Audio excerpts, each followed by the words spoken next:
ভেতরে গিয়েই মনে হলো আমি কোনো এক মেঘের দেশে চলে গিয়েছিলাম। উপরের ডেকোরেশনগুলো মেঘের থিম দিয়ে করা, এগুলো হচ্ছে মূলত লাইট, এগুলো মেঘের থিম দিয়ে করা হয়েছে। আর রাতে এটা দেখতে কতটা সুন্দর লাগবে সেটাই ভাবছিলাম। বাইরের দিকটা হচ্ছে একেবারে গ্রিনিশ টাইপের, তার উপর যেদিন আমি গিয়েছিলাম সেদিন বৃষ্টি পড়ছে। ওয়েদারটা এত ভালো ছিল যে ওয়েদারের সাথে এটার সুন্দর লাগছে দেখতে। তার উপর আপনারা বৃষ্টি দেখতে দেখতে তাদের ফুডগুলো ট্রাই করতে পারেন। আমার তো অনেক ভালো লাগছে।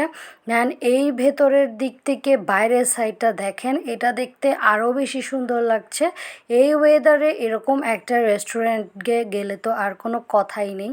আর ভেতরের থিমটা দেখেন, এখানে করা হয়েছে সবগুলো পুতুল থিম দিয়ে। প্রত্যেকটা ওয়াল তারা কিছু ওয়াল হ্যাঙ্গিং দিয়েছে আর সাথে পুতুল দিয়ে সাজিয়ে দিয়েছে।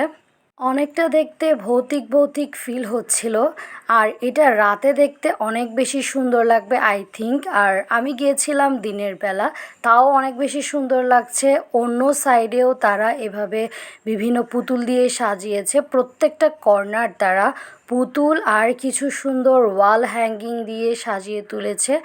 দেন তাদের রেস্টুরেন্টটা ঘোরার পর আমি তাদের ফুড নিয়ে বসে গেলাম খেতে।